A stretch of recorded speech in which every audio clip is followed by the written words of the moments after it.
विवेक sir, स्वामी ने जो सवाल उठाए, जब मन में आता है, जिसके ऊपर मन में आता है आरोप लगा देते हैं। नेशनल हेराल्ड के मामले में सबको पता है कि सिंगल एक पैसे की कहीं लेन देन नहीं है, लेकिन स्वामी 10 साल तक गांधी परिवार का बिल्कुल जो है गांधी परिवार की नाक में भाजपा ने स्वामी की बात को लेकर के दम कर रखा था। हर मंच से उनको जमानत पे रिहा ही बताया जाता रहा। हुआ होगा, किया होगा किसी ने भ्रष्टाचार, नहीं पता, लेकिन कम से कम इस मामले में सीधे सीधे पैसे का कोई लेन देन नहीं था। उसको लेकर के 10 साल से झेलाया इन लोगों ने। और वही स्वामी नरेंद्र मोदी और उनके मंत्री पर इतना बड़ा सवाल उठा रहे थे, तब पूरी भाजपा नहीं बोल रही थी, और आज स्वामी ने ही बोलना बंद कर दिया। क्या कहा जाए? राम प्रकाश जी, इससे पहले भी इस मुद्दे पर किसी पैनल डिस्कशन में चर्चा हुई थी, उसमें मैंने कहा था कि भाई ये जो सुब्रमण्यम स्वामी है, इनकी अपनी एक न्यूसेंस वैल्यू है। ये राजनीति में न्यूसेंस वैल्यू के साथ सरवाइव करते हैं। किसी पॉजिटिव कंस्ट्रक्शन काम से ये सरवाइव कर रहे हैं। इनके नाम पर कोई बहुत अच्छा काम लिखा है इस देश में कि भाई सुब्रमण्यम स्वामी ने ये काम बहुत अच्छा किया, मुझे तो याद नहीं आता। हो सकता है मेरी जानकारी थोड़ी कमजोर हो, लेकिन जहां तक मैं समझता हूँ सुब्रमण्यम स्वामी ने देश के राजनीति को उठाने के ऊपर उसका स्तर उठाने के लिए और उसको एक अच्छी दिशा देने के लिए कुछ अच्छा काम किया है। ऐसा एक भी काम मेरी तो ध्यान में नहीं है। आप अपने पैनल में 5 लोग हैं, किसी के ध्यान में हो तो मेरे कहने के बाद बताइएगा। इस आदमी का पूरा चाल चलन जो है वो राजनीति में न्यूसेंस वैल्यू पैदा करके लोगों को अड़चन में डाल के अपना उल्लू सीधा कराना, ये बस इतना ही मुझे लगता है इस व्यक्ति को आता है। ये अच्छा, ये किसी को बख्शते नहीं है। मतलब ऐसा नहीं है कि भाई ये किसी एक पार्टी के साथ में जुड़े हैं तो उस पार्टी के लोगों को छोड़ देंगे या सिर्फ अपोजिशन को मुश्किल में डालने की कोशिश करेंगे, ऐसा नहीं है। ये जहां जाते हैं वहां पर भी ये मुश्किलें खड़ा करते हैं। राहुल गांधी, सोनिया गांधी, राजीव गांधी वगैरह, गांधी परिवार के बारे में इनका जो मत है वो सबको पता है, और उनको किस तरह से इन्होंने अभी उसका जिक्र भी हुआ नेशनल हेराल्ड का, तो किस तरह से फंसाया। उन्होंने कंप्लेंट, प्राइवेट कंप्लेंट दी, लेकिन उसके बाद जो तकलीफ देने वाले हैं तो यही लोग है ना, ये मोदी और शाह, यही तो लोग हैं। इन्होंने 10 साल 12 साल इनको तकलीफ में डाली है। अब सुब्रमण्यम स्वामी इनके बारे में बोल रहे तो इनको क्या तकलीफ है भाई? आपने जो बोया वो पाया है। ये व्यक्ति, इसको आपने दूध पिलाया है। तो ये तो आपको काटेगा कभी ना कभी, इसका इतिहास है काटने का। तो इसने आपको काटा है, आप क्यों चिल्ला रहे हैं? संघ के लोग, मुझे याद है मैं नागपुर में एक बार कार्यक्रम में संघ के लोगों ने इनको कार्यक्रम में बुलाया, संघ से जुड़े लोग, और इतने प्रभावित थे। सुब्रमण्यम स्वामी क्या विद्वान है, किस तरह के विद्वान है, वो इस तरह की बातें करते थे। अब लीजिए भाई, इनकी विद्वत्ता आपके किस काम आई है तो जग जाहिर है, सबको पता चल गया है। ये व्यक्ति इस व्यक्ति के करीब जाने लायक ये व्यक्ति नहीं है। ये कोई स्कूल जाता हुआ बच्चा भी समझेगा। ऐसे लोगों से दूर रहना चाहिए। ये एक बहुत ऑर्डिनरी सी बात है, इसके ये समझने के लिए बहुत ज्यादा बुद्धि की जरूरत नहीं। लेकिन ये जो मोदी शाह वाला रिजीम है और ये संघ वाले जो है, इनका तरीका है कि जिसका जहां उपयोग होता है उपयोग करवा लो और फिर उसको फेंक दो उठा के। उसी नाते से सुब्रमण्यम स्वामी के साथ में इन्होंने रिश्ता जोड़ा और फिर सुब्रमण्यम स्वामी इन पे ही पलट गया, तो अब उसको दूर कर रहे हैं। आपने तो उसको साथ में लिया था ना, आपने ये तो क्यों नहीं सोचा कि ये कभी हमको भी मुश्किल में डाल सकता है?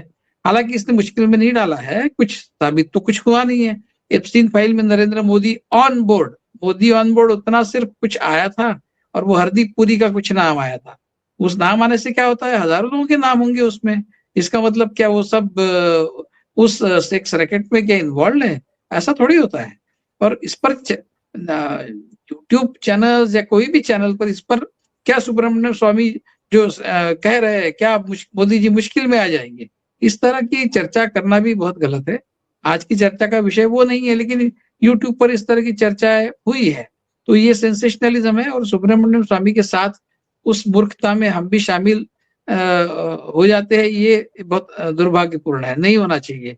लेकिन ये कहने के बाद मैं ये भी कहूंगा कि मैं किसी भी तरह की संभावना से इनकार नहीं कर, मतलब उसने कहा है सुब्रमण्यम स्वामी ने, उसकी आदत है इसलिए इसको झुठला देना, ये भी मैं नहीं मानता। मैं ये कहता हूँ कि ना ये सच में मान रहा हूँ, ना ये मैं झूठ मान रहा हूँ। ये ये रिडक्टेड फाइल हमको मिली है, जो अभी जो रेवलेशन हुआ है वो रिडक्टेड फाइल्स है, वो एडिटेड फाइल्स है, पूरी फाइल्स नहीं है। उसकी पूरी फाइल्स अभी आनी बाकी है, तो पता नहीं उसमें किसका नाम होगा। मैं ये नहीं कह रहा हूँ कि जिनका नाम वो ले रहे हैं उनका नाम होगा, लेकिन ना हो इसकी गारंटी कौन ले रहा है? मैं तो नहीं ले रहा हूँ। हो इसकी गारंटी भी मैं नहीं ले रहा हूँ। जब बात आएगी, जब बात सामने आएगी, तब उस पर चर्चा करना ये ठीक रहेगा। ऐसा है कि अगर कोई क्रिमिनल है, हाँ, अगर कोई व्हीकल थेफ्ट में कोई इन्वॉल्व क्रिमिनल है, तो उसने मान लीजिए कि 9 व्हीकल्स चोरी हुए, उसके उसमें 9 सारे 9 केस में उसका नाम है। उसके बाद फिर एक 10वां व्हीकल चोरी होता है, तो आप क्या कहेंगे? यही होगा, ऐसा कहेंगे क्या? ऐसा नहीं होता है। हर केस को केस बाय केस जज करना पड़ता है। उसने भले ही 9 व्हीकल्स चोरी किए होंगे, लेकिन हो सकता है कि वो 10वां व्हीकल किसी और ने चोरी किया होगा, उसने नहीं किया है। तो हर केस का अपना एक मेरिट होता है, उस मेरिट पर उस केस को जज करना पड़ता है। इसीलिए तो कोर्ट है, वरना कोर्ट की जरूरत क्या है? कोर्ट की जरूरत तभी होती है ना। तो ये आदमी है, इसने अभी तक 9 गाड़ियां चोरी की है, तो अभी कोर्ट में 10वें केस में कोर्ट में जाने की जरूरत नहीं, यही होगा, ऐसा मान के उसको सजा नहीं दी जाती। उस केस का अपना अलग मेरिट है, उस मेरिट पर उस केस को जज करना पड़ता है। उसी तरह से कोई भी व्यक्ति का पूर्व इतिहास कुछ भी हो, क्रिमिनल इतिहास हो, उन्होंने इस तरह का कुछ कांड किया भी हो पहले, इसका मतलब ये नहीं है कि इस कांड में भी वो शामिल है। उसको आपको अलग से इंडिपेंडेंटली जज करना है, उसके मेरिट पर जज करना है। ये बहुत बेसिक जूरिस्प्रूडेंस का नियम है। ये नियम सिर्फ कोर्ट को लागू नहीं होता, ये हमको भी लागू होता है, पत्रकारों पर भी लागू होता है। मैं ये नहीं मानता 9 व्हीकल चोरी करने वाला जो है उसी ने 10वां व्हीकल चोरी किया, मैं ये नहीं मानता। तो लोग इस तरह की, पर्टिकुलरली अमित शाह वगैरह के बारे में इस तरह की बात, भाई ठीक है वो कुछ होगा उनका पास, लेकिन ऐसा मतलब नहीं है उसका कि वो हर केस में वो इन्वॉल्व होंगे। ये भी उन्होंने किया, वो भी उन्होंने किया, ऐसा नहीं है, जरूरी नहीं है। वो तो उनका अपना हिस्ट्री है जो उनको उनको पछाड़ रही है। लोग उनका नाम लेते हैं, किसी का भी इस तरह के केसेस में लोग उनका नाम लेते हैं, उनकी हिस्ट्री उनको पछाड़ती है। लेकिन हमारा कर्तव्य क्या है? एज इंडिपेंडेंट न्यूट्रल ऑब्जर्वर्स, हमारा कर्तव्य ये है कि हम हर एक केस को अपने अपने मेरिट पे जांचे। सुब्रमण्यम स्वामी तो is the last person you should listen to जब इस तरह के मामले आते हैं, क्योंकि ये बहुत सेंसिटिव और किसी का भी पर्सनल नुकसान करने वाले मामले हैं। उसमें सुब्रमण्यम स्वामी को बिल्कुल दूर रखना जरूरी है। इसलिए मुझे लगता है, लेकिन इस पाप के धनी जो है वो ये खुद ही है, जिनके नाम वो ले रहे हैं, भाई उन्होंने ही ये पाप किया है। उन्होंने ही इस व्यक्ति को सर पे बिठाया और अब वही व्यक्ति डंक मार रहा है तो ये चिल्लाते हैं। अब इसके लिए आप और मैं दोषी नहीं हूं, दोषी तो यही है, इन्होंने ही बढ़ावा दिया है उसको। तो ये ठीक हुआ उनके साथ में पोएटिक जस्टिस। जी विवेक सर, जो ये पूरी बातचीत है, जिस तरीके के सवाल हैं आज हमारे सत्ता में बैठे हुए लोगों पर, क्या ये माना जाए कि इसमें क्लैरिफिकेशन की जरूरत है, इस मामले को या ऐसे मामलों को जितनी जल्दी हो सियासी दलों को क्लियर कर देना चाहिए देश के सामने, ताकि बिना मतलब का डिस्कशन ना बने और बिना मतलब का समय खराब ना हो, या फिर सत्ता में बैठे हुए लोग, नेता खुद चाहते हैं कि इन सब चीजों पर बात चलती रहे ताकि जो इश्यूज हैं उस पर लोगों का ध्यान न जाए? जी रामप्रकाश जी, बहुत लोग इस उम्मीद में बैठे थे कि 19 तारीख आएगी और मोदी जी एक्सपोज हो जाएंगे, ऐसा बहुत लोग उम्मीद लगाकर बैठे थे। उनके दुर्भाग्य से ऐसा कुछ हुआ नहीं। और मैं तो पहले से ही सोच रहा था कि ऐसा कुछ होने वाला नहीं, और खुद ट्रम्प जो है उनके बारे में भी कुछ इस तरह के रिविलेशन सामने आएंगे ऐसा भी मुझे नहीं लग रहा था। इसका मतलब ये नहीं है, कतई नहीं है कि कोई इसमें जिनके नाम लिए जा रहे थे ये वो सारे इसमें इन्वॉल्व नहीं है, ऐसा अर्थ मैं इसका बिल्कुल नहीं निकालता हूँ। लेकिन कोई एविडेंस हो तो ही उनके बारे में बात की जानी चाहिए।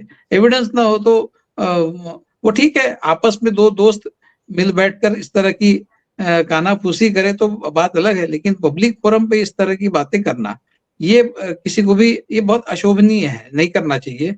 लेकिन उसमें होता क्या है, इसमें हुआ क्या है?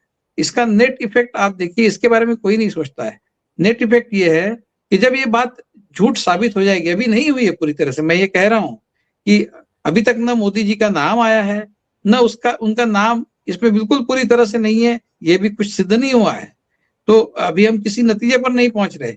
लेकिन जब कभी ये बात साबित हो जाएगी कि इसमें कहीं भी मोदी जी का किसी भी परिप्रेक्ष्य में, किसी भी उद्देश्य से मोदी उसमें इन्वॉल्व नहीं थे, ये जब हो जाएगा तो क्रेडिबिलिटी किसकी बढ़ेगी? क्रेडिबिलिटी तो मोदी की बढ़ेगी।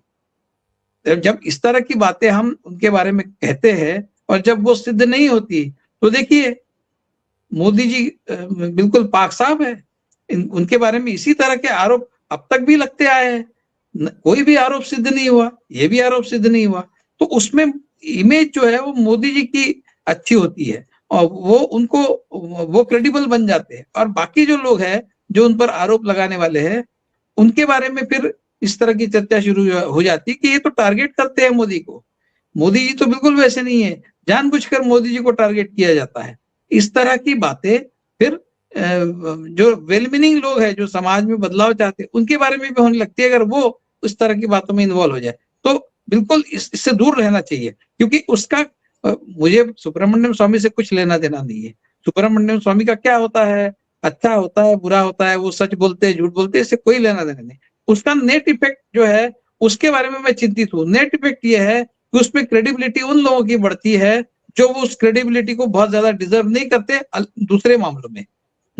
ये एक मामला ऐसा हो जाता है जिससे वो बिल्कुल शाइनिंग चमक के साथ बाहर आते कि देखिए कुछ भी नहीं, इनके बारे में गलत फहमियां थी, इनके बारे में जानबूझकर गलत फहमियां फैलाई गई थी, और ये आज तक होते आ रहा है, पहले से आज तक ये होते आ रहा है। फिर एक बार सिद्ध हो गया कि इस तरह के किसी मामलों में मोदी जी या अमित शाह जो भी है वो उसमें इन्वॉल्व नहीं है। इस तरह की फिर चर्चा शुरू हो जाती है और उसमें फिर क्रेडिबिलिटी उनकी बढ़ती है। ये प्रॉब्लम इस तरह की चर्चा करने से इस तरह के प्रॉब्लम सामने आते हैं। तो ये ऐसा नहीं है कि हमारे यहाँ के राजनेता विदेश जाकर इस तरह के कुछ काम नहीं करते, ऐसा नहीं है, बहुत जाते हैं और वहां पर मतलब ये प्राइवेट चर्चा में ये सारी बातें बहुत बार कई बार आती है, जाते हैं विदेश दौरे पे, जाते हैं प्राइवेट दौरे पे, जाते हैं और वहां एंजॉय करते हैं लाइफ। किस तरह के एंजॉयमेंट में लिप्त होते हैं ये हमको, इसकी चर्चा हम प्राइवेटली करते हैं, पब्लिकली नहीं करना चाहिए क्योंकि हमारे पास कुछ एविडेंस नहीं। लेकिन सब लोग बताते हैं, ये हमारे यहाँ के राजनेता बाहर जाकर ये करते हैं।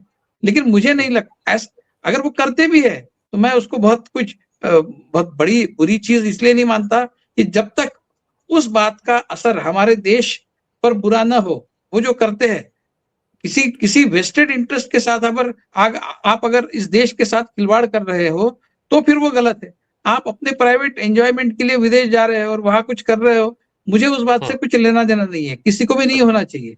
लेकिन उस मामले में इन्वॉल्व होकर आप देश का नुकसान कर रहे हो, तब जाकर वो मामला रिलेवेंट हो जाता है चर्चा के लिए।